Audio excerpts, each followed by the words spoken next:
Support the Amigos podcast on Patreon or PayPal and receive cool perks and rad swag. Visit our page at everythingamiga.com/support.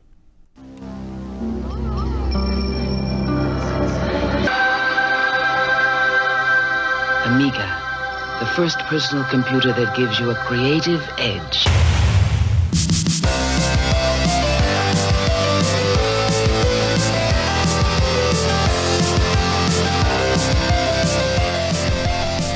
Hi everybody, welcome to Amigos. I'm John. And I'm Aaron. And this week, Aaron, we're going to talk about Panza Kick Boxing. Or Panza. Or Panza. You said, I always thought it was Panza, but then you told me that you interviewed Mr. himself and you called him Panza. No, I didn't tell you that. I've never met Mr. Panza. Well, at any rate, what I always thought about the name Panza is that it sounds like Ponzi.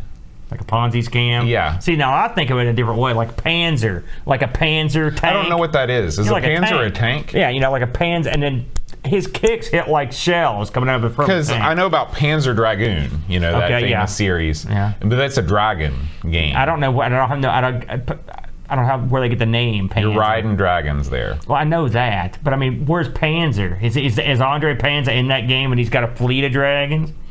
Now that would be something. Yeah. And he's savate kicking them as they drive by. It's sort of like it's like a inverse Thanatos, where you're the villager and you're kicking the dragon as it goes by. I feel like one of those mutual sequels coming on. Panza Kick Boxing and Panzer Dragoon. Oh, man. Or he could fight the dragon. Could you imagine how rare that game would be? No, everyone would have that one. That's true. It would be like the sequel that everybody owns, but the original's hard to come by. I like it. Unfortunately, I don't think Panza's going to be making any more video games. I'll tell you why later. That's a teaser. Now, tell me about your personal history with kickboxing. When did you first discover its joys and its sorrows? Well, kickboxing for me, I remember there was a video that came out called One Night in Bangkok. Remember that song? Makes the joint start humming. No. Wow, no. Anyway, it was from a fellow named Murray Head, and it was from a play. In the video for this, I know it's One night in Bangkok makes the joint start humming. There's the rap verse. Who, where, why, what, how much have you got? Well, in the West, and I just realized that's Pet Shop Boys. Sorry. They sound. Murray Head's gonna come here and whoop your behind. They're almost the same. Although really, your voice is not much worse than his. But anyway, there's a bit in the video where these two guys are boxing, and one guy hauls off and kicks the other guy in the head. And just straight on. I remember thinking to myself, well, look at that. That's kind of wacky. Mm-hmm. But what I had seen was PKA, full contact karate, when I was younger, and I didn't even participated in full contact karate with hilarious results. Mm-hmm. And so I'd never seen kickboxing, and so sure enough, thank you, late night ESPN, I would see these guys doing kickboxing, and we'd also occasionally would get savate, the French boxing, the French martial arts savate. How is French boxing different than kickboxing? I can't tell you. I don't know it well enough to sit here and give you the particulars. Yeah. I will say in the back of the manual for this, there's a large section of the manual devoted to educating you on what this stuff is. So I'll give them credit on that. But anyway, kickboxing was a sport that you would see it late at night usually, because ESPN at this point was sort of desperate for, this is early days. ESPN's America's like sports channel. Yeah. And so you would see a lot of it there, and eventually PKA, full contact karate, sort of morphed into kickboxing, and so that sort of morphed into what was called K1, which was the Japanese promotion that promoted big time kickboxing, probably the height of kickboxing on the planet. But there was always like Thai boxing, which I'm sure your wife's familiar with that. Oh, yeah. Did you ever see any over there? I've seen it on television. Sunday is the Muay Thai day on TV, and it's always on. But I've never been to a live match before. What I like about Thai boxing is, of course, there's a lot of ceremony involved. I like the way the guys dress, and I like the fact that during the match there's a band playing or music playing the whole time. And these guys actually, their moves often will be on beat, whether intentional or otherwise. Right. But that's the way they train. Yeah. I think that's awesome. Now, are the blood sport movies kickboxing? Blood sport movies are based on what was called the Kumite, which was a underground boxing competition. Or, it was basically like a UFC style, like different styles would get together allegedly, and it was that movie was based on a book written by a guy named Frank Dukes, who was at the time he had said he'd won the Kumite and he was like 187-0 or something like that.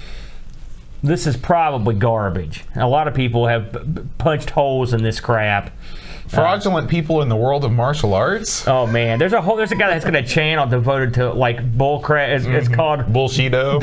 It's sort of like that, but there's a T in there, and he goes and it mauls these poor guys that come up with this crap. But Frank Dukes is one of them.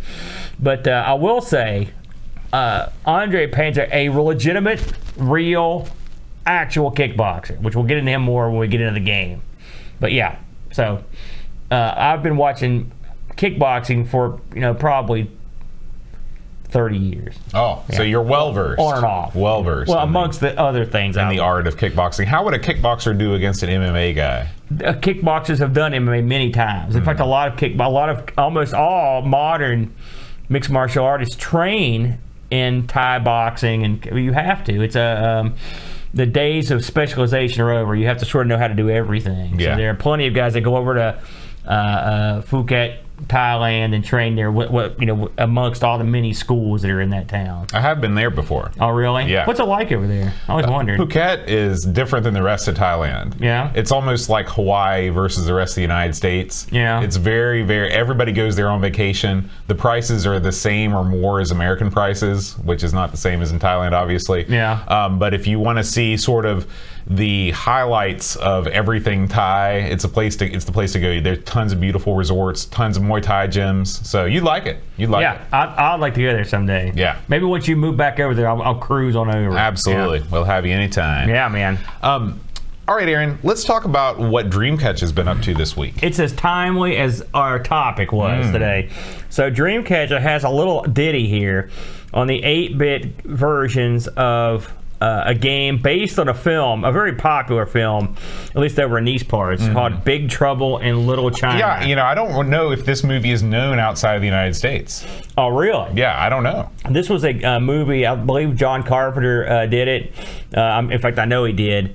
And it is about a trucker who gets embroiled in this weird mystical battle between these warring Chinese factions in Little China, and it's a great movie. Yeah, it's played for laughs, and it's a lot of fun. Who's the lead in that? Kurt Russell. Kurt Russell is the lead, and it's so I'm trying to think of what the guy name. I know his truck's called the Pork Chop Express or something like that.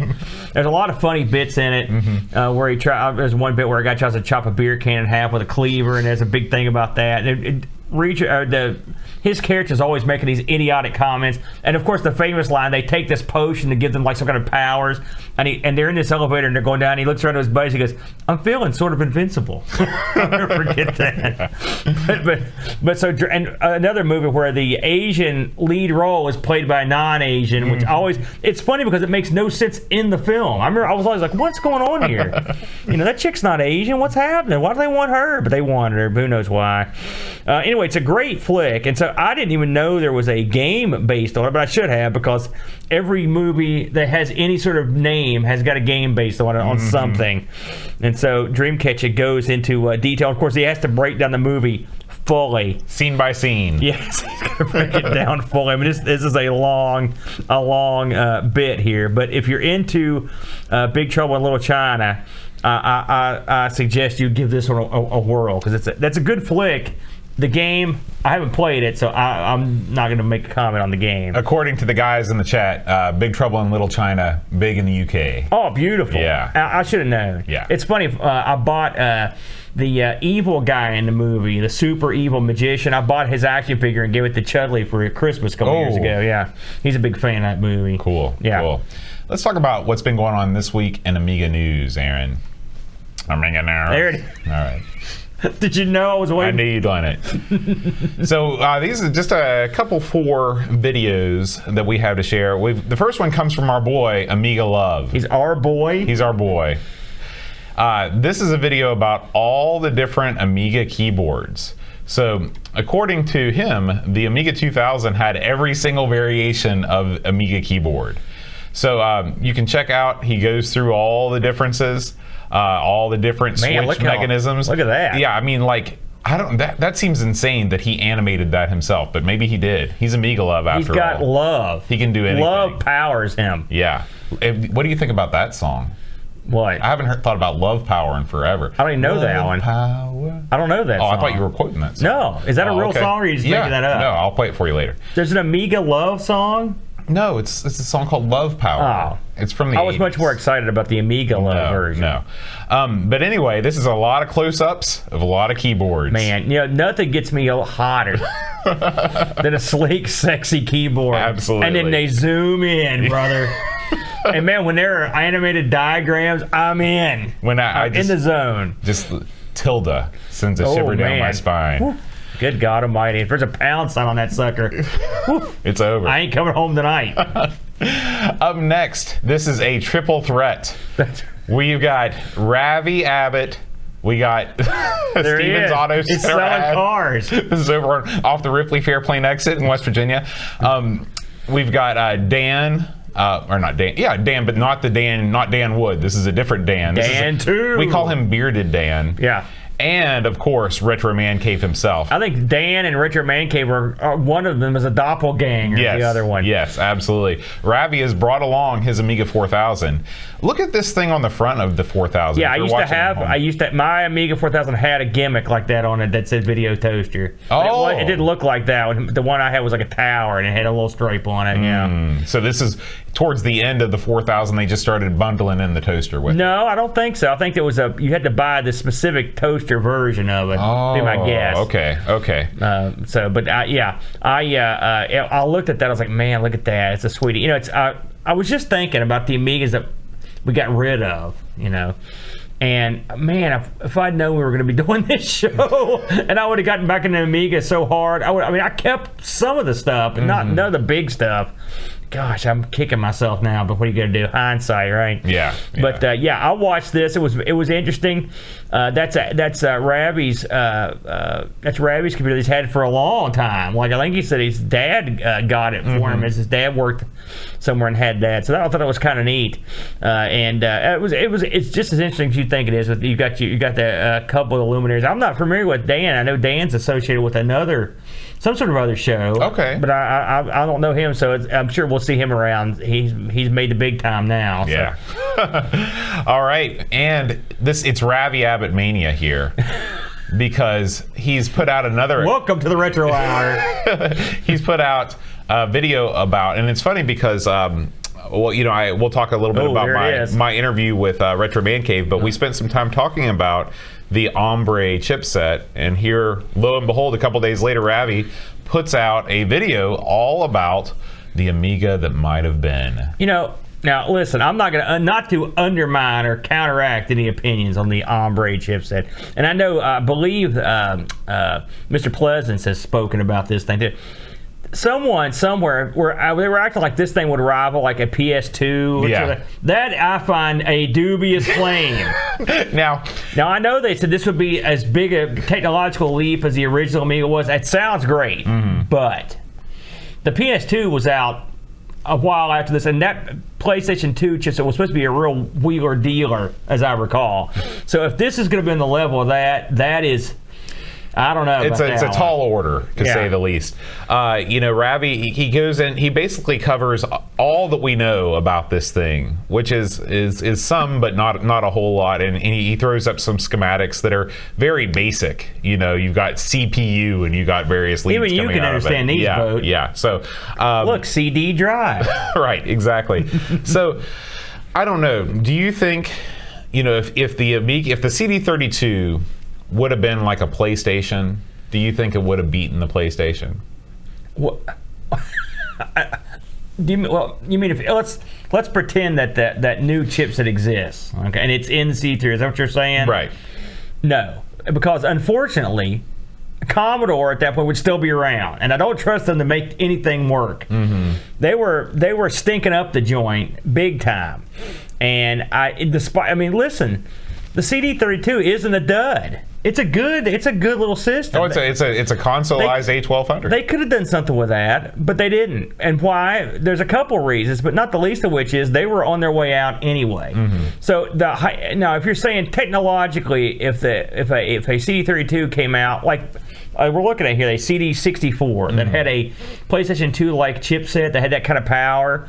And assuming you had another bunch of people to run Commodore, then absolutely.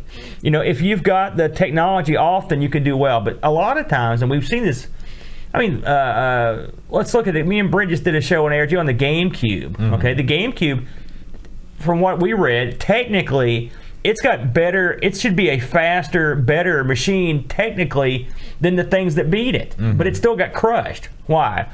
Circumstances, lack of third-party support. Yeah, stuff like that. And so now, if you're a third party and Commodore rolls out with another console, you could be like, I'm going to hop on this one.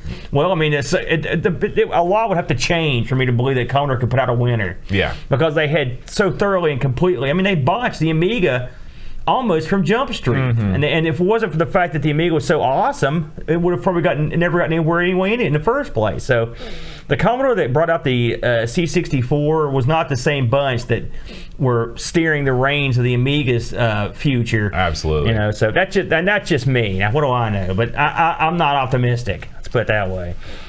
Next up, Aaron, 10-minute Amiga Retrocast, 10 Mark. He's back. Him. And he's was that your finger that did that? It's just, I've got a thing that I do. Good Lord. He is talking about the Scuzzy to SD for your Amiga. Now, this is something Scuzzy, that I haven't heard anything about yet. I know you got your GoTech. Yeah. You got your various IDE to compact flash or SD solutions. Yeah. This is the first thing I've heard about the Scuzzy Adapter. Now, do you know anything about this? I knew these existed. I don't know anyone. Of course, none of my Amigas have a Scuzzy port on them. Which Amigas did have a Scuzzy port? Oh boy, was it just the Tower Amigas? Well, you could buy. I think third-party cards and stuff. I know, like I've owned an Amiga 500, a hard drive expansion that had Scuzzy on it. A couple of them, right? So, because there was a time. Oh yeah, you're the thing that was over here with the House 500 had a Scuzzy port. There was a time, and Scuzzy's sort of still around. There was a time where Scuzzy was running neck and neck with IDE and Scuzzy had a rep for being faster, or maybe easier to set up or whatever. Before IDE sort of scooted out of the way. I don't know. I'm no professional. I don't know if they use Scuzzy for stuff now. I don't know why they would use it right. I don't know, but Scuzzy was still a big deal back when the Amiga was still around. So there were plenty of expansions that have Scuzzy interfaces on them. And so if you've got one, now in terms of what computers shipped with one, obviously we know that the 600 and 1200 didn't. I think the Amiga 2000s, I think the hard drive versions had Scuzzy in them. The chat has already answered this for us. The 2000, the 3000. Okay, thank you. Good. I thought the 2000. I wasn't sure about the 3000. So you've got a couple that came with them standard. Using the Scuzzy to what was a Scuzzy to SD, I can understand that. If you've got them, that's a good idea. So that would give you theoretically faster load times than an IDE to SD solution, right? No. I don't think so. Okay. I doubt it. Okay. I'm sure you're limited by the. I'd be surprised if it gave you an exponentially faster than IDE. I know Scuzzy. Maybe it would. I don't know. It's something I haven't really looked into, to be honest with you. Okay. Well, if you're at all curious, make sure you check out 10-minute Amiga Retrocast video on the subject. Yeah. It's interesting because I know there are plenty of people out there that have Scuzzy, and there are probably a lot of people that are still running their classic Amigas with Scuzzy that they've had this whole time. They just kept, so a card solution. Those hard drives are getting old. They're got to go eventually. And our last story, Aaron. We're going all the way to Norway. Okay, awesome. Okay. Oh, I know these guys. Yeah. He's speaking my language right there. Just playing a little bit of that for you right there. We were just talking about this on the Discord. Yeah. Retropodden is back. The world's #1 retro gaming podcast in Norway is back with a new episode. And all I can say is that it contains some talk about Prince of Persia, because those are words that I can understand. It's so funny you'd bring this up, because we were just talking in Discord about, I said, listen, where's the translated version of this bad boy?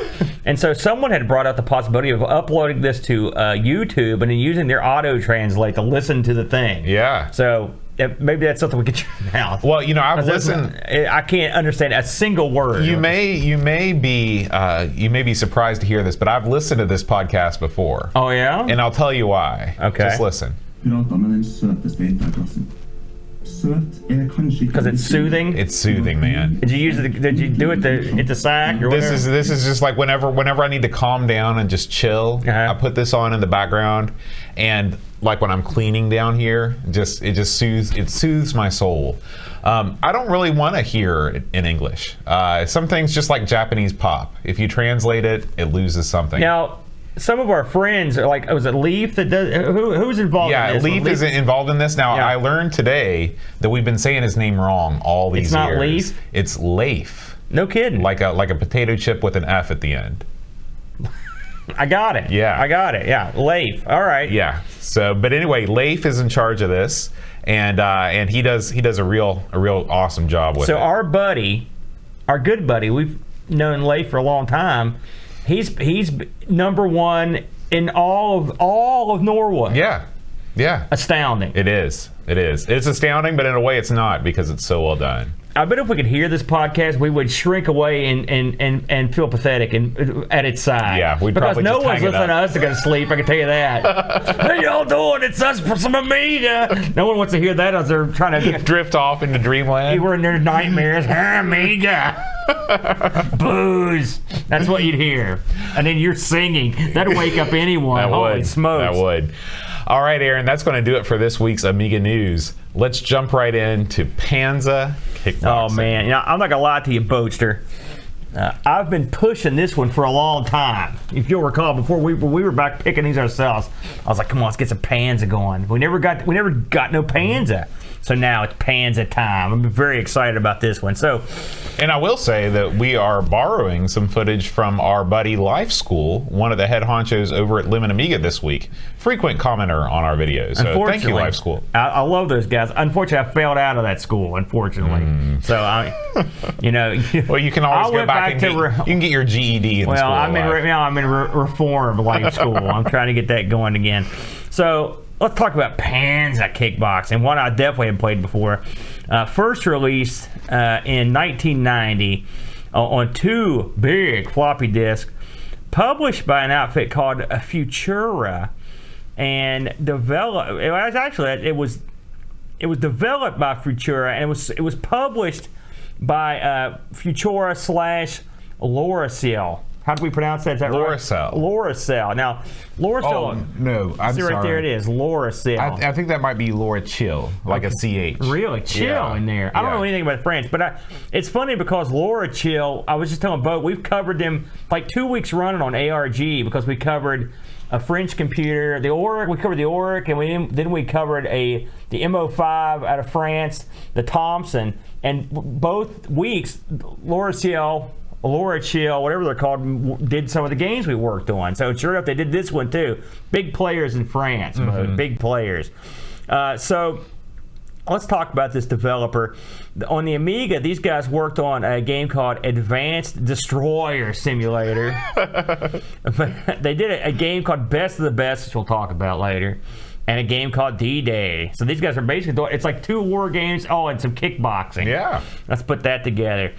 The coder on this was a guy named Nicholas Massonat. Now, I mentioned this guy. He did a lot of stuff, but he did a game called Golden Eagle, a game called Moon Blaster, and I believe we actually played this game, Pinball Magic. Do you remember playing that a long time ago? I don't know if we even filmed anything, but I remember we both tried it out. It's a pinball game on the Amiga. I don't remember that one. It was a long time ago. Well, we did a lot of this. Remember that? We went to a pinball phase. Yeah, our first 7 episodes, 6 of them were pinball episodes. And the musician on this, which this actually has one nice little tune. I think it's only got the one tune, Boat, at the beginning. Is that Michael or Mikhail or Michelle Wanogradov? He did tons of the stuff for Loriciel, including a game called Turbo Cup on the Amiga. This is a game that keeps coming up again because this is a game that all these computers share in common. So one of these, we've got to try that one out. Yeah. So let's see which one has the best version of it. This was put out on the OCS, works on the ECS, works on pretty much everything. So it's old school, and got released on I couldn't believe this the amount of systems this was out on both. You got your Amstrad family, you've got your Atari ST, you got the PC Engine, which that one I had played. Believe it or not, this had a TurboGrafx. No, release. I played it this week. Oh, really? The TurboGrafx? You got to tell us about that. And was of course also had a DOS release, which I should have played that. CGA, EGA, and VGA. Man, CGA Panza sounds like a dream. Sounds like a dream to me. So, what is Panza Kick Boxing? Well, so what are we going to do here? Is it going to be Panza or Panza? I'm going to go with both. Okay. I don't have to decide. You got to make a choice. Listen, man. Two roads diverged in a yellow wood. Let's talk about Andre Panza. All right, Panza. I'm going with Panza. So who is this guy? It's made all the difference. Right? Let me tell you something. The guy's name was on the game, and I thought to myself, I'm going to look up this guy's record. I'm going to get some details on him. See, I would have never known that this was a guy. Yeah. I just thought it was like Panzer. What do you mean? He's in the opening, he's in the load screen, and his name is splashed all over this thing. I didn't put two and two together. You didn't read the manual either, did you? No, I read the manual. I skipped the intro. You didn't see the part where they talk about how great he is? Listen, man, we've had to wade through so many novellas to get to the real instructions. I've become jaded. So I thought I'm going to find lots of information. It's going to be awesome. Well, finding information on Andre Panza, no easy task. Okay, I'm going to tell you something. I had to dig deep. So, just as a quick, because it's worth mentioning here, because it's a funny story. So, Andre Panza he's a kickboxer that was born in 1959 in Strasbourg, France. That's his hometown, and that's where he has his operations out of. Okay, you ever heard of Strasbourg? Sounds like it's a picture for the Nats, but I think it's also a city in Germany. Yeah, that's what I thought. This is in France. Interesting. Confirmed. Okay. So in the manual it mentions this, and they've got it written here. He's a world triple champion and French boxing Europe double champion. Holy cow! Right, that's exponential. He's also the international coach and tech manager of a league in kickboxing and the winner of the Golden Katanas in 1989-90. Do you know what those are? That's when that's a Highlander deal. Right. So yeah. He trained his son, whose name is Jean Bryce. And that was his student. Now, of course, who knows what this kid went on to do, but I know he was competing. He was a junior champion in kickboxing and Thai boxing. He also trained his daughter, Angelina Panza, and I know she went on to fight professionally too. Wow! So this is a whole family. Andre Panza was also champion of Savate, Judo, and Free Fighting. He's the 6-time world champion of kickboxing, the 2-time world champion of French boxing, again, whatever that is, and 1-time world champion of full contact. At the time of the writing of this, when I found this information, he was a 4th-degree black belt in Judo. He's 1-0 in MMA, so he had one MMA fight. And he was active into the 90s, okay?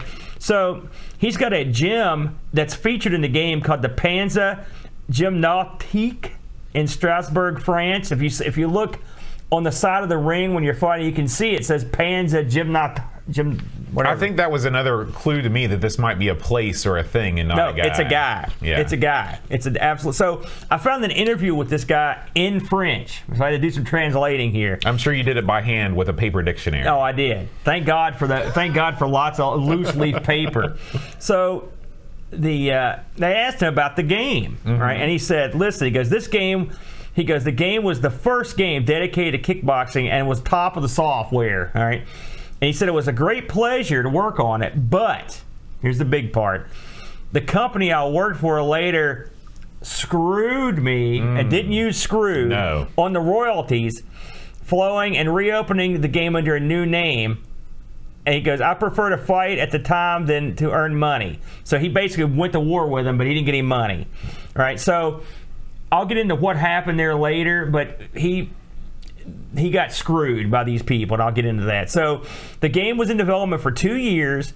And the programmers, according to the information I found, the programmers actually worked with Panza, and all the moves you see digitized are Panza doing the moves. Well, I can believe it. Yeah, so that's Panza. So all the little different characters, everything in the game that's a fighter, that's Panza. Okay, so that's pretty slick. And as far as I know, Panza's still around. Oh, one more keynote about Panza. When I was doing research for this, Panza has a song. It's on YouTube. Is he singing the song? He sings the song. Now I posted it in the Discord, but when we put this up, I'll link it off the video. But Panza's song, it was described as awful amongst the Discord crowd.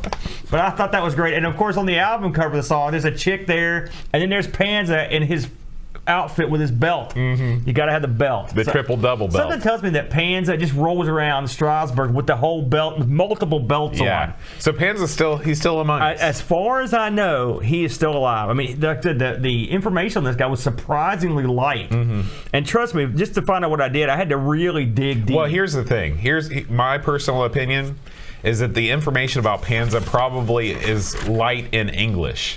If we can somehow search the dark web, otherwise known as the non-English web. I searched as much French stuff as I could. Yeah. And most of what I found was a lot of that French. stuff is hard to find. I could not find his current record, except for his MMA maker. But I mean, a lot of things I saw about Panza were people bragging to have beaten him.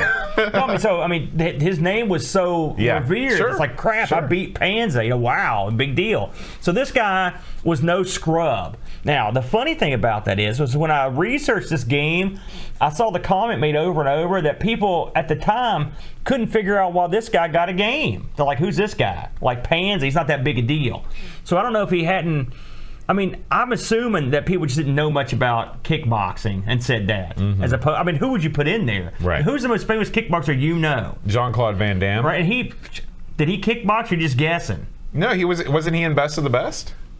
Or Bloodsport? Sorry, but Bloodsport? Those are movies. I mean, an actual competing kickboxer. Who's the most famous one you know? Oh, I don't know any. Okay, exactly. Yeah. So if I said Bill Smith is the world's most, it's Bill Smith's kickboxing. You just have to accept it, right? Yeah, you would. So there you go. So Blind faith. That's just a guess. So let's get into the actual game. So that's all about Panza. So in this game, it's a pretty straightforward game. You are tasked with basically a kickboxing career. You can pick a pre-made guy, and there's a window that comes up that has a menu on it. All right, the menu in this thing's horrible, okay, in my opinion. So you've got to sort of figure out what the heck's going on with this menu. On the main menu, there's two pictures, two different fighters. You can select if you're going to fight them. You can select which fighters you're going to fight, and you can go down to match. Those are your main bits. Now, we'll talk about the extra stuff in a minute, but the main bulk of the game is the actual event, the fight. You are one of two kickboxers. You've got a blue pantsed kickboxer and a red pantsed kickboxer. No matter which character you pick in the game, the character on the screen during the fight looks exactly the same. Yeah, well, it's so zoomed out that they can get away with it. Right, and so it's not like, say, Street Fighter, where there's a chick and there's a big Russian. It's not like that. These are two identical fighters with different pants. Right. Then you begin the fight. You're fighting in a standard ring, like a boxing ring, and you fight and there's a little chubby French ref that's in there, and then that's it. You start the fight. The moves in the fight are done. Of course, the Amiga has one button. In fact, a lot of these systems just have the one button. So what they did was they mapped these maneuvers in a very cunning way. If you move left and right on the joystick without the button down, your guy will move left or right. Right? If you pull down without the button down, your character will basically do a move. Any direction you go without a button, there'll be a move done. Okay. Actually, no, except for left or right, or pull down the button where he'll block, sort of block, I guess, or pull I'd call that a maneuver. Though. Yeah. Otherwise, every point on the joystick is open for a maneuver. And so if I hit diagonal back with the button, that's a move. If I hit diagonal right with a button, that's a move. If I hit diagonal without a button, that's a move. Right. And these are a ton of different kickboxing moves. And you're having a kickboxing match, complete with the ref breaking up lockups, and the ref calling for a stoppage of the fight when an opponent knocks down, or when he falls down, or when he's knocked out. The ref counts. Everything you would expect to see in a normal standard kickboxing match. The presentation of the actual fights is nice. There's really two arenas, really. You've got your, like, basically it's the same arena, but there's one version where you're just like, you're a scrub and a loser fight, and there's like one dude watching, and then there's another arena where it's like full and the crowd's cheering, and the lights are on. It's much cooler. Your health in this game, I think this is pretty clever, is there are spotlights above each side of the ring, and the more you get hit, the dimmer your lights will get, and eventually the light will go out. Somebody actually punches your lights out. Yeah, I think that's clever. And then when your lights all get real low, you're in real danger of getting knocked out. That's pretty much the actual event. Now, I got more to say, but let's hear from you. I think me and you had played this maybe once or twice back before. We've played it on successive Amigathons. Yeah, so you had some experience going in. Give us your thoughts. Okay. What do you want me to tell you about what I think about the whole game? Yeah, okay. Whatever you want to say. Okay. Well, this is an impressive game that's let down by some significant flaws. The action part of the game is quite good. The fighting part of the game, the control scheme, this game does more with less successfully than almost any other fighting game I can think of. In terms of, like, I know what I'm doing to get the move that I want. Because, like you said, they literally map each move to a direction with or without the button. This game did remind me a little bit of Lionheart, because the way that you have to hold down the button and then push a direction is exactly the same the combat works in Lionheart. You can't give me that look because you know I'm right. No, I don't agree with that. It's exactly the same as Lionheart. This is nothing like Lionheart. I mean, I can say, okay, yeah. To swing your sword, you push the button in a direction. To punch or kick, you push the button in a direction. I mean, there are no similarities game-wise. There's just of course not. Lionheart's a horrible game, and this one's great. Don't start with me, Bo. There's one control element that they share, but otherwise there's no similarity. I'm talking about the controls. There's one aspect of it. That's the only aspect. That is the control of the game. But in Lionheart, if you say hold diagonal up, you don't do a move. I mean, you do. You jump. No, but you're not using two buttons. You don't. But you're missing my point. No, you're missing my point. I mean, my point is that I'm right and you're wrong. Okay. Go ahead, please. Continue with your assessment. Thank you. Even though you're wrong. I don't like the fact that when you're fighting, each move that you do doesn't impact your opponent's life. Like, for example, there's a sweep. And you can sweep this guy till the cows come home, and it's not going to make any difference. Okay, in my mind, a fighting game, any blow you land on your opponent should even marginally affect his health. And so, while I think the lights thing is really cool, I think it's an inventive way to do a life bar. I don't think that the way that your hits impact the lights is not cool. It's not good. And maybe this is just me being bad, but I felt like I always landed more hits than my opponent, but my opponent's hits were always much more devastating than mine. And that leads me to the other fault of this game, and that is the programmability of the moves. Okay, I had the instructions out, and I had the screen up, and I still couldn't figure out what was going on. What they should have done was just made it simpler. They should have just said, like, okay, use your mouse and click on the direction that you want. Now use your mouse and click on the move that you want, and then hit OK. The way that they do it all with the joystick. No, it's not all with the joystick, because you got to use keyboard too. I was never able to figure it out. And what I learned from this playthrough that we're watching right now is the most devastating moves are not the ones that are by default programmed to your fighter. For example, this sort of axe kick that you see this guy doing on the video we're watching right now, that's not a default move, and that's one of the strongest moves in the game. So you're sort of hampered by default, because a lot of people, I'm sure, played this game without ever going into that programmable mode. So, in conclusion, this is another game without background music. It's horrible. This game begs for a pumping soundtrack, a la Street Fighter II, Mortal Kombat. The ref, while comical, gets annoying real fast. His little whoops that he gives, I got real tired of that real quick. Comparing this game to the TurboGrafx game, the TurboGrafx outclasses the Amiga version in graphics. When you watch the guys in idle animations, they're bobbing and weaving in a way that they don't in the Amiga version. This game is actually, it's much closer to the Genesis version, although the Genesis version does away with the lights being put out and gives you just normal kind of globes, but it's much more in line with the Genesis version, which is funny because the TurboGrafx is the least powerful of the three, yet it looks the best. So, is this one of the best fighting games on the Amiga? Yes, without a doubt. I had a whole bunch of fun playing this game. I think it's very strategic. When you land a blow, it feels like you've landed a blow. It's beautiful. The graphics are well done. It's that Prince of Persia, very well animated style, but it's not perfect. Okay. I agree with some of what you said.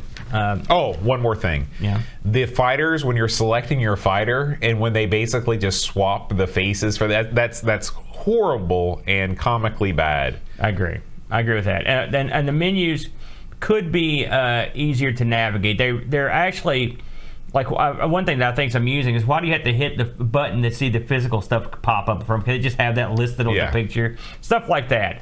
The menus are stupid. Now, I'm going to address some of your concerns here. Maybe I can explain why you are feeling that way. Okay. When you start fighting, how many fights did you successfully win? None. Okay, I'm going to explain why. When you start fighting, you are outclassed, okay, and you have the ability to go to the gymnasium and train. And did you do that at all? I did, but I did not. I'm not what you call a master trainer. Right. I was unable to skip the rope.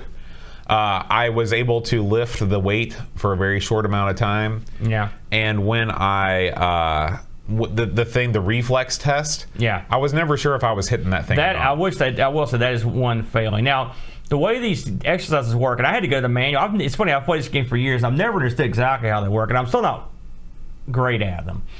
But to do the jump rope, you sort of waggle the joystick back, left and right in sort of a rhythmic way. To do the weightlifting, you basically have to spin the joystick around. Oh, right? Okay. And then to do the... was that in the docs? It was. Okay. But I mean, it's very stupidly written in the docs. The docs are obviously by the same guy that came up with the menu system. and to hit the targets, you have to... And you're not close enough to actually feel like you're hitting them. So there's a flaw there. I'm also going to contend that the reason mouse support isn't in this is strictly for a conversion. This is your class... I mean, and we saw this a lot on the Amiga. In games where they wouldn't let you use the keyboard to type in your name, stuff like that. It was coming through, it was passing through. You know, it's like, here's the Amiga version as we pass on in the Genesis. Yeah. So I think there's that. The faces not changing again. That's no good either. Yeah, that's horrible. The menus where you actually go to your options to actually. You have to go to options to rename a fighter, and then you have to go to moves to change the fighter's moves. All stupid and all weird. You also go to the options menu to set how many rounds you're going to use. But I mean, it goes for every fighter. For every fight, until you change it back. The menus could be structured in a more logical manner. Sure. Okay. Sure. Now the moves. One of the things that make this game very different from most fighting games is the ability to program in your kickboxer's moves, and it's vital, in fact, as far as I would say. Now, it looks daunting when you load up that screen, but it's actually brain dead simple. It's real simple. On the right hand side of the screen, it's got two joystick setups, one with the button down and one with it out, and around the button settings are letters. And all you do is just move the joystick to the picture of the move you want, and then you hit the button as to where that move goes. That's all there is to it. At the end, there's a save button, and you save. That's all there is to it. Yeah, I mean, But I'm not going to chastise you. I'll tell you why. Okay. It's not immediately obvious. And I wasn't. Right. I guess because whenever I hit save, I felt like I did it right. But then when I went into the fight, I wasn't able to do the things that I thought I put in there. When you hit save, you hear this sampled voice, and it goes, "Hubba!" I don't know what he says. Maybe it's in French. At first, I thought, I was like, "What is this?" It sounded like it went all saw, and I was like, "That doesn't make any sense." But it didn't. It says something. I don't know what. But it's once you understand. I mean, it's actually a good way to do it. Now, could they have put the mouse in there? Absolutely. But again, passing through. The music doesn't bother me that much just because it's a realistic fighting game. I don't see where Street Fighter music would necessarily... Listen, music's always... I'm not going to sit here and say you're wrong. Music's always a nice addition. If you don't want it, you can turn it off. All right? Because should they have done some music? Probably. Okay? I cannot fight you with that either. The menu system overall is just not very good. And it's taken me quite a while. For one thing, we had a PAL version of this, so me and Brent for years couldn't see all the menus, which made it much worse. You think you got it bad now. Play this on a machine that didn't have PAL. You can't see the lower 2/3 of the screen. So we just had to sort of guess where the thing was. Now, once you start playing this game and going through it, it's actually quite fun. And the reason you had trouble at the beginning is, number one, you didn't train. And two, the maneuvers, you're talking about this maneuver being more devastating. That's not necessarily true.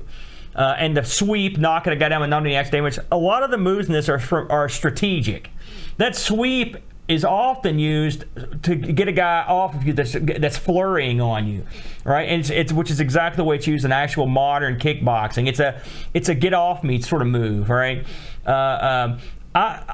Certain moves may do more damage. I don't have a guide here that says like this. There's not a whole lot on this game, so I don't know if certain moves are weighted. I don't think, just from playing it so much, I don't think they were. But But they certainly looked more devastating, and the ranges are nice. And since so many moves have long and short range, I mean, building your character is, and in my opinion, is intricate to actually enjoying this game. And I should mention that if you've got 512 meg or less, you can't even that option isn't there. You have to have a certain amount of memory or more. And on some of the console stuff, that option's not there either. Okay, so not everyone got the build a guy thing, and without that, the game is not as good. You've got 55 moves to choose from in this game, and you're slotting 13, which is a goodly amount of moves, and they are vital to your fighting style. Like, I like to work inside, so I use uppercuts. I use that sweep kick you were talking about a lot. When a guy gets too close, I need him to back off, or if he's flurrying on me, I'll use it. I also like real long distance moves, because it moves me inside real quick. It's all about your fight style. And I'll tell you that without programming the initial fighter, I didn't have nearly as much success, because when you program the fighter, you become intimate with where the moves are. Yeah. And it makes a lot of difference. The gymnasium is also a dud. I didn't like the way it was done. Gymnasium stuff in games like this is sort of standard, and it was lazy. So the music lazy, the menu's lazy, the way it's illogically set up is lazy. The character pictures are lazy. All that's true.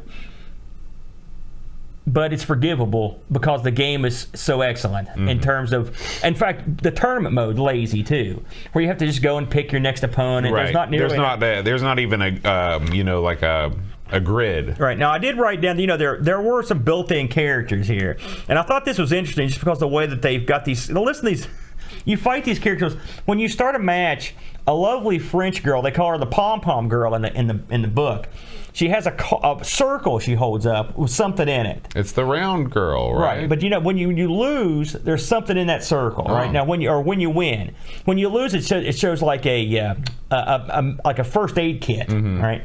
When you win, there'll be something in that circle, and what that is the title you just won. Everyone in this game has some sort of title, and you can collect them. It's just like wrestling. So the first guy, Dom Week, he's the New York City medal champion. Okay. The next guy, CB Rocky, he's the California State gold medal champion.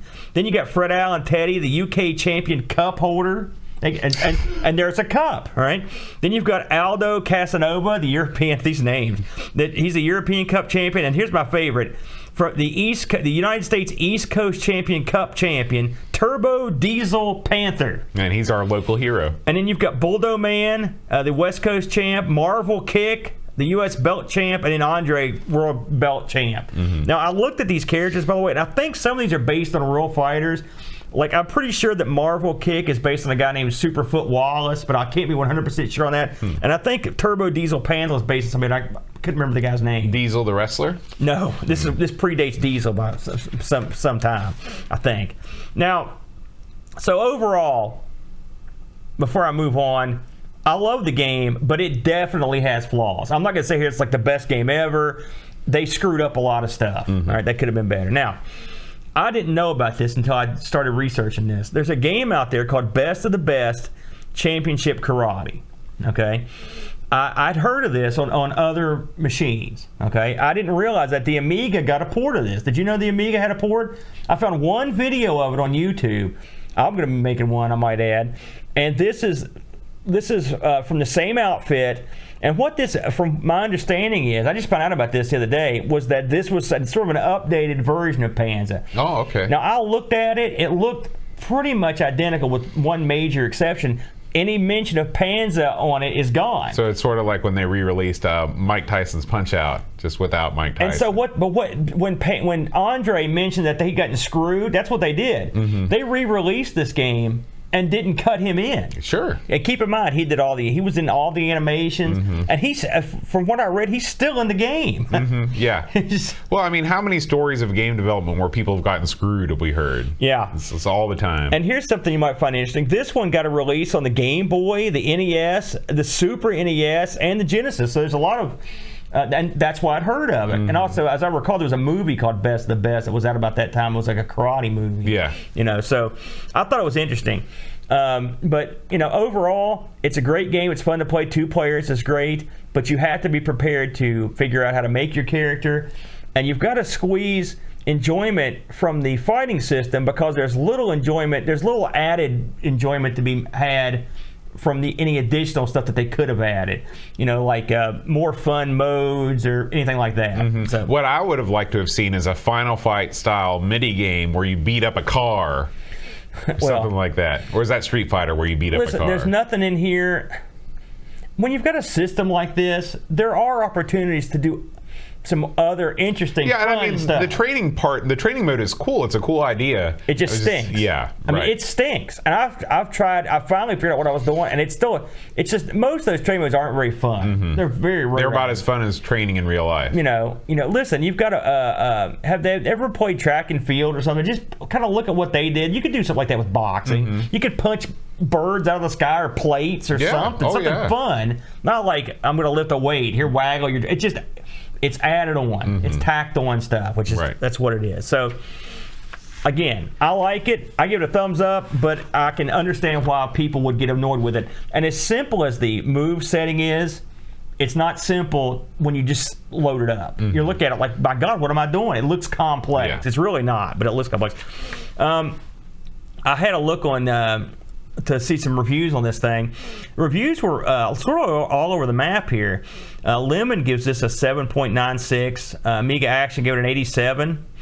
And Amiga Computing didn't even rate it. That's what happened there. AIA UI, which I think is Amiga International. 74%. They sort of didn't like it that much. CU Amiga, 82%. I looked on eBay. In fact, I almost bought this boat. I almost bought it. You can get this plus another game. I saw it up there for $20. You should just buy every game we review. No, I couldn't afford it. But I do like it so much that I almost bought it. But I mean, this game did get an NTSC release. Yeah, it was. I'm pretty sure. Yeah. I mean, this was in America. This box version of it. So, it's funny doing this review, because I really have rose-colored glasses about this game. I really love it. I still love it. I mean, I had so much fun playing it. I moved up the ranks pretty readily. I hadn't lost much. But the screw-ups in it are infuriating. Yeah. And listen to you get real aggressive about it. I mean, you're not wrong. That's why you're not wrong about the issues that it has. It's a shame. I think what gets me is they spent so much time making the animations and the actual fighting part of the game good. Could you have not taken 1/10 of that time and put it into just even a mediocre menu system, you know? Well, you know, if you think about it, I think it was Marvel vs. Capcom 3 or what, it was one of the Capcom fighting games. Very similar situation. It came out with an incomplete. The game was there, but there was all the add-ons. The tournament weren't involved. The menus were crap. So I mean, I think so many times these guys lose sight of the little things that make the game have more replayability, and especially with a game like this where every fighter's identical, so there's not a whole lot of variance. You really need to have a lot of extra stuff to spice it up a little. Yeah. We did get some reviews on Discord. If you are a Patreon supporter of Amigos, you can join our Discord server and post your own review. Matthew, no, we're going to start with Graham. Graham W. Vebke says, I think this is possibly one of the best fighting games on the Amiga. I normally don't compare Amiga games with the console version, but I'm very familiar with this game on the PC Engine. And the Amiga game plays just as well. Great animations and art, great depth of gameplay, and creating your own Kickboxer offers even more replay value. 9 out of 10. Matthew Perron says, one of my favorite Amiga games and one of the best fighting games out there, all systems included. The punches and kicks land well with great animation and sound feedback. Being able to customize your fighter with your selection of punches and kicks is awesome. My personal favorite, the spinning punch. That is a good one where you come around with the back fist. Yeah. That's right. Chris 10 out of 10 from him. Yeah, 10 out of 10. Yeah. Sorry, from Matthew. Panza, he's the one that always requests it on Amigathon. Panza, I think Chris actually spelled it Panzer. Panza Kickboxing is easily in the top 3 fighting games on the Amiga. The hits land with impact, nice graphics and sound effects. It's not without its flaws, dull backdrops that rarely change, lack of variations on opponents graphically, and the cardinal sin of no background music. 7 out of 10. Leif Kelland. Leif, you're going to have to give me a lesson on how to do your last name next. Let's get Leif down first. I already screwed it up. Yeah. This is a hidden gem on the Amiga. It's really quite surprising on how few top whatever lists it shows up on. In my mind, it's the finest fighter on the Amiga, with wonderful graphics, a compelling and difficult to master fight mechanic, and a just deep enough gameplay / managerial / progression subsystem. 8 out of 10. And finally, the one and only Figgy CTZ. He says, my all-time favorite kickboxing game. I wonder what his second one is. Great animations and colorful sprites. Love the intro music too. 10 out of 10. He loved it. Figgy got in just under the wire. Yeah, I did. You know, first of all, it does my heart good because me and Brent played this, and no one ever talked about it. I was like, why does anybody like this game? So it makes me happy to see that a lot of people do like it. Yeah. Because everyone, I mean, that's one of the most popular games we've ever played on here in terms of the amount of feedback and the ratings they gave it. It was very well regarded, and it shows you that a game, the core of the game outweighs its other stupid parts. You know, so maybe somewhere down the line we can. This is never going to happen, but I would love to see this fight system used for a one-button system. This is the only fighting game I've played on the Amiga that makes you feel like you can pull off maneuvers with one button. Yeah, it's the only one, and that alone gives it a lot of value. Yeah, absolutely.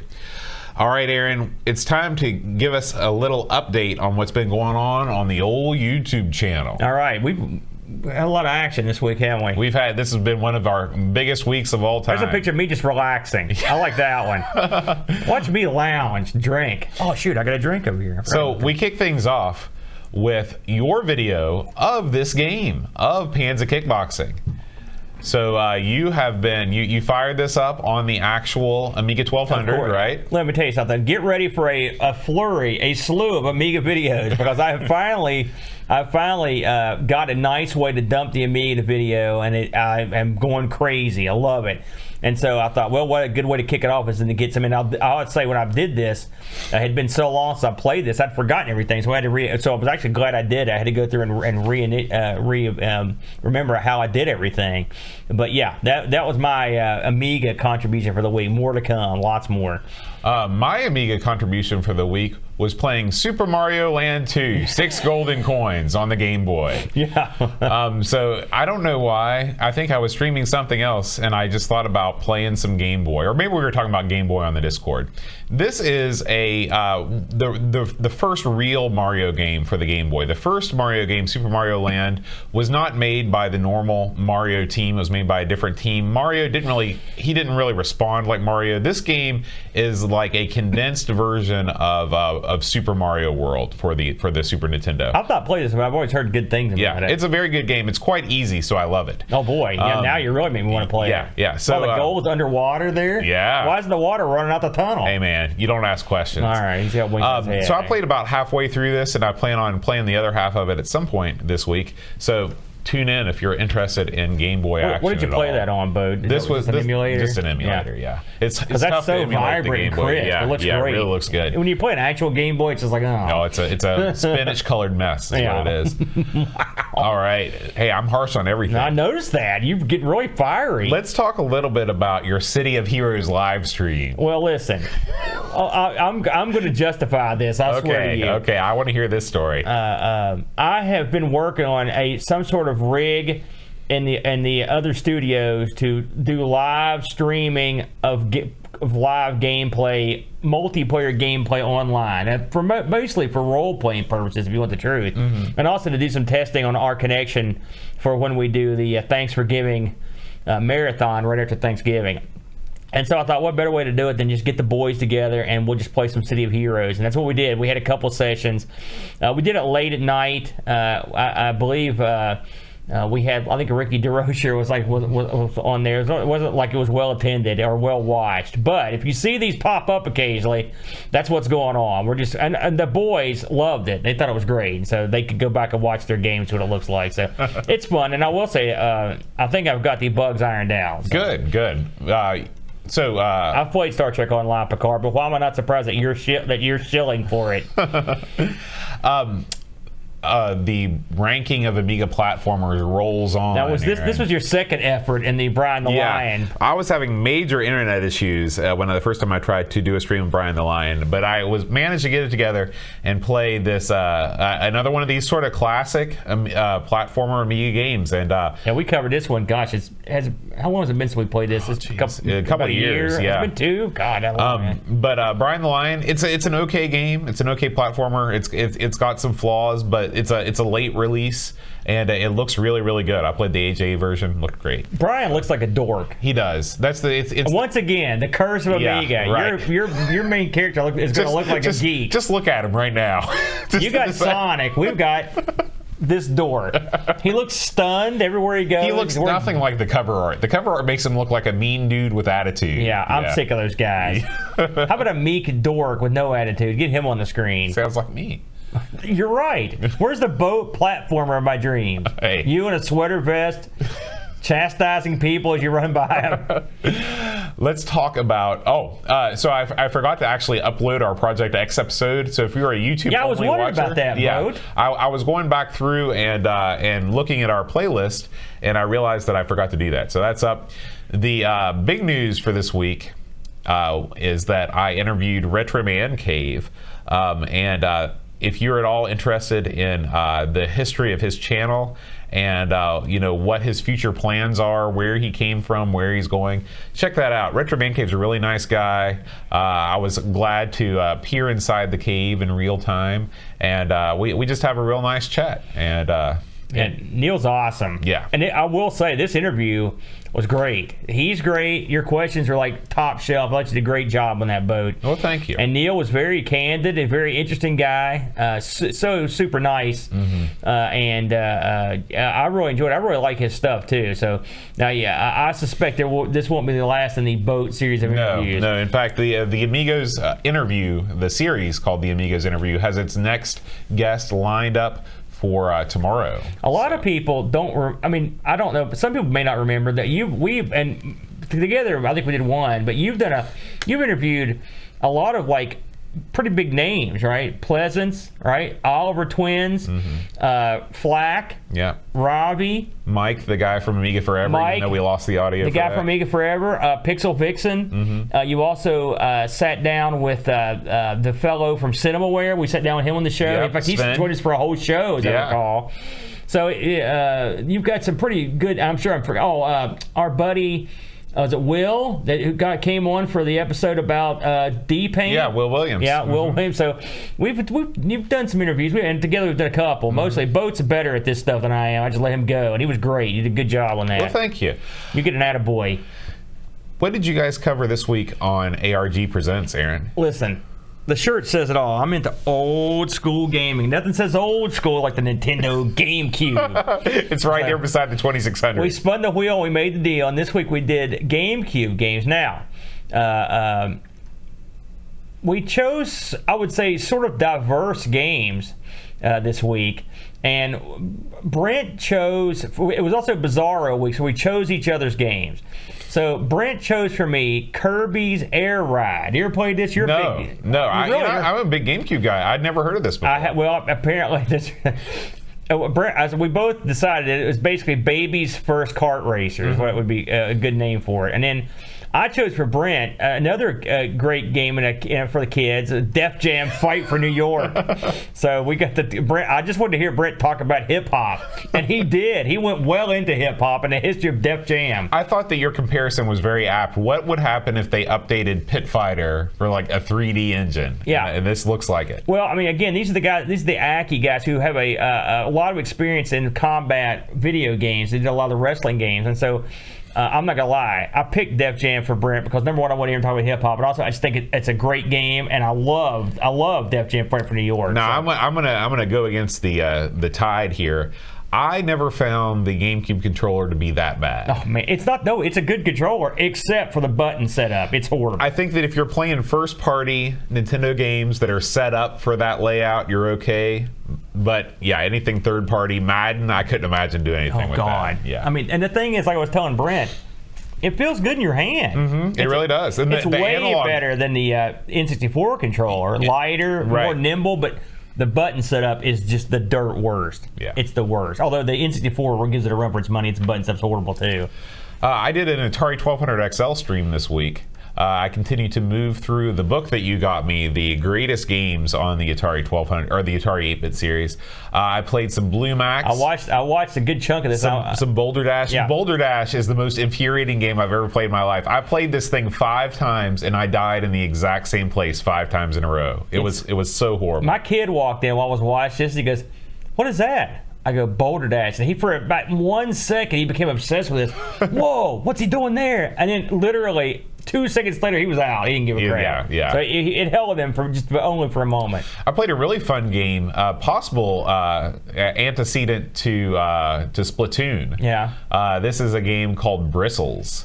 And it looks like that my color is getting worse and worse on this video as I move through. The video quality seems to be fading on me. With this particular setup, the whatever colors are in play can grossly affect what's happening. Yeah. But this is it's a really fun game where it's like your City Connections or any game where you have to paint a floor. Yeah. And I really enjoy it. Played some Bruce Lee. That was really fun. And finally, I played this wacky game called Caverns of Kafka. Now, this game is a great game. I believe the same fellow that did this did Forbidden Forest. Okay. Paul Norman. Oh, wow. I think. If somebody in the chat room help me out here. I could be wrong, but I mean, this game is familiar to me, and I was introduced to this by your favorite Shane R. Monroe. He talked about this on his show, Caverns of Kafka, and it's a fun game. It's sort of in the tradition of it's sort of like if Spelunky had a kid with Montezuma's Revenge. Sure, absolutely. You know, so there you go. And finally this week, Aaron, you've played a little bit of Coco. Yes, we have. Again, I've gotten a new setup where I can actually do stuff, and so I sit down. Now, admittedly, the audio in this is a little dim, but I've already taken care of that business. But it's still plenty good. Because it's Cron. And Cron was a color computer / Dragon 32 game that answered the age-old question, where the heck's my home version of Tron? Well, it's right here. It's Cron. It's a rip-off version. But back in the day when this came out, there was no other way to play Tron, sort of going to the arcade. And this is actually a pretty quality version of a Tron game. I enjoyed it. It's sort of the same basic bear. I liked it. And so I thought, well, I'm gonna try to do some more obscure, like off-the-wall Coco / Dragon 32 stuff, and this was the first thing that popped into my head. Well, Aaron, I think now's as good a time as any. Yeah. So, and me and Bo talked about how the best way to mention this. So basically, we've been around for, 5 or 6 years, 4 or 5 years on the Amigos.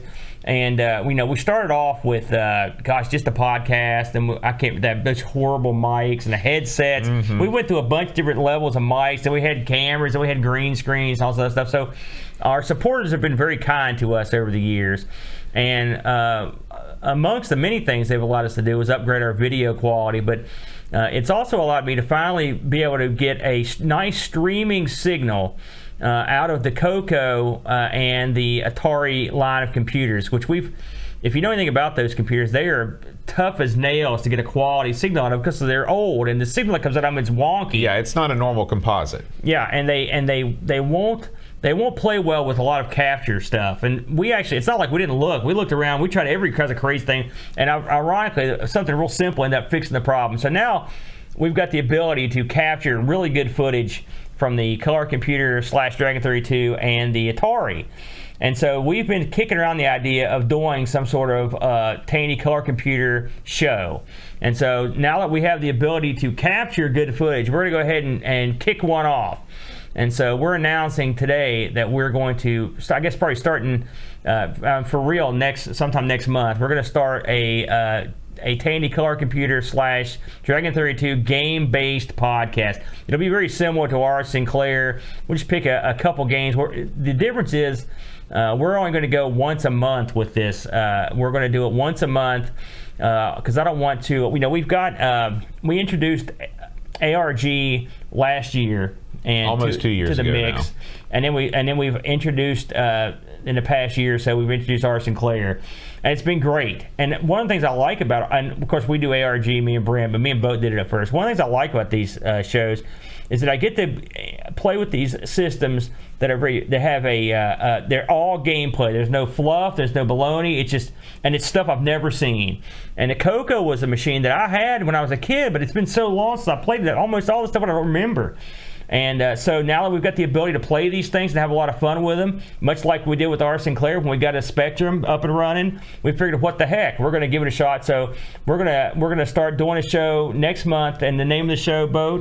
The Coco Show. The Coco Show, as simple as it can get. Yeah, the URL is up already. There's not much there, but you can go to thecocoshow.net and see what's there. There will be lots more stuff. By the time you hear this, actually, there will be lots more stuff, including an episode 0, so you can go ahead and subscribe to the podcast feed.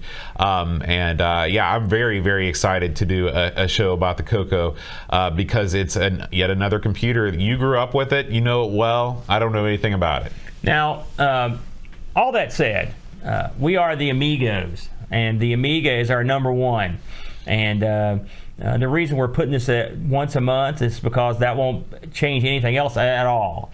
In fact, I was thinking on the way over here, I've enjoyed the Amigos podcast more in the past year than all the other years combined. Absolutely. It's been a lot more fun.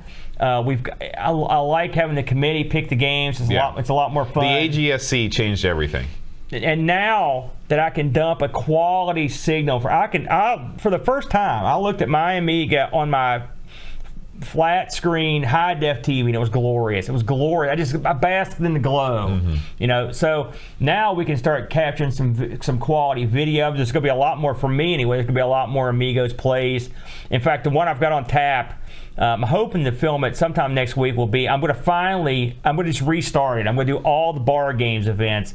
It's going to be my late night Amigos offering. It'll finally because I never finished my series, so that's the next thing on my docket. So nothing's going to change with our other shows, but we will be having a Coco show for those that are into it once a month. We're going to play both Coco and Dragon 32 stuff, or Dragon 64, because a lot of stuff that we had when I was a kid came from Europe. I didn't even know it. I had no idea. Cuthbert games and stuff like that. I didn't know what the heck that was. Just thought it was another game. And somewhere way down the line, now that we can pull images off of the, or pull video off the Atari, we may do something with the Atari somewhere down the road. But for now, we're just going to concentrate on doing some, hopefully, quality Coco stuff. Yeah, absolutely. All right, Aaron. Last week, our supporter song challenge. You got this one. Do you remember what it was? I don't. It was a Billy Joel song. Oh yes, yeah. Was it an Uptown Girl or something? What was it? No, it was Anthony's song. Yeah. Moving Out. Moving Out. Yeah. Right. We had 2 winners. Congratulations to Joseph Baxter and Terry Howard. Joseph Baxter. Has he won before? Florida's own Joseph Baxter. Oh, okay. Yeah. I know who that is. Never mind. So this week, Aaron, we have a new Amigos supporter. His name is Simon Lech. We welcome Simon with open arms. Thank you so much for joining us, and you will be included for the first time in this song. If you know this song, then you can email me at john@amigospodcast.com, and you will be announced among the winners on next week's episode. Beautiful. Simon Lech, Captain Crispy, Kilobytes and Caffeine. Mike W. Decker, Threepwood, Dairy, Heather, Free Lunch. Kate Fox, David Pickford, Cameron Armstrong, Andy Jones, Lobsterminator, Craig McClelland. 10-minute Amiga, Retrocast, Counting Virtual Sheep, Bernard Quinn, Retro Man Cave, Tim Drew, Simon Rose, Joseph Harrison, Kyle Hedder, Rob O'Hara, Howard Nibs, Matthew Larimore, Andy Craig, Shanzo, Darren Lomax, Colin 419 Bark, Bit Rolenberg, Andrew Monk, Show the Zombie, John Cook, Leaf Gallant, Alan Cabot, Jack O'D, Leatherlight, John Marshall, Matthew Perron, Ricky DeRocha, Creepy Dead Boy, Figgy, CTC, Slow, Nora, Stefan, Sogan, Mortensen, Ed Van Helen, Blendo 75, Christopher S.O., Ravi Abbott, Chris Folds, Dreamcatcher, Lauren Giroux, Graham Thebke, Lane Denson, and Adam Battersby at Brian's Retro and Vintage, Gary Huckasey, Brian Jones, Paul Harrington, Duncan Styles, Tapes from the Crypt, Josh Nan, Adam Bradley, Jonas Rulo, THT, Eric Nelson, Kim, Tommy Hall, Butch Stott, Daniel Bingston, Brutal Barracuda, Darren Coles, Jason Warren's Pixels at Dawn, and Kjolbjorn Barman. Man, that was like an opera. You've got incredible range. You suck at every possible level of singing. I noticed when you were hitting those Tabernacle Choir verses, your lip was going like this. Ooh. I never seen quite like that. It was like the last time I saw a mouth like that on something, it was a largemouth bass. I was pulling a hook out of it. Good God. We also want to thank all the fine folks in the chat with us right now. We got Martin B, aka Reflections. You know, Martin is sort of the demo scene cracker star of Norway. I don't mean it like that way. You know I don't see color. No. Barkbit's here with us. Sweden's finest. Boss Man, of course, here. Paul Harrington. Pixels at Dawn, Steve Rasmussen. You broke Martin's mug with your horrible when you hit that high note. Pac Billy's here, and he's very excited about the Coco Show. Oh boy, I know he's mentioned it a few times over in the Discord. Edvin Helland is here. Sorry, Aaron is not yet going to Amiga Ireland. That was not the big announcement. Well, I apologize. I will say, but I've had a couple people say, I'm not in family matters prevent me from leaving the country for a while because but give me time. I'm working on it. Picard 2005. Guys, thank you so much. You are always welcome to join us when we record live Fridays around 5:30 for both Amigos, Our Sinclair, and at some point in the very near future, the Coco Show. So, Aaron, next week, we're going to play a little bit of Globule. The hell is that? Globule. Globule? That sounds gross. Well, it's not appetizing, I'll tell you that. Globule? Yeah. How's that spelled? Yeah, there's Globdule. Okay. Globule. Yeah. Weird. Okay. So we'll check that out. Do we know what that is? It is a isometric platformer. Think Marble Madness, but with slimy balls. Enough said. All right, guys. We will see you next week. Until then, adios.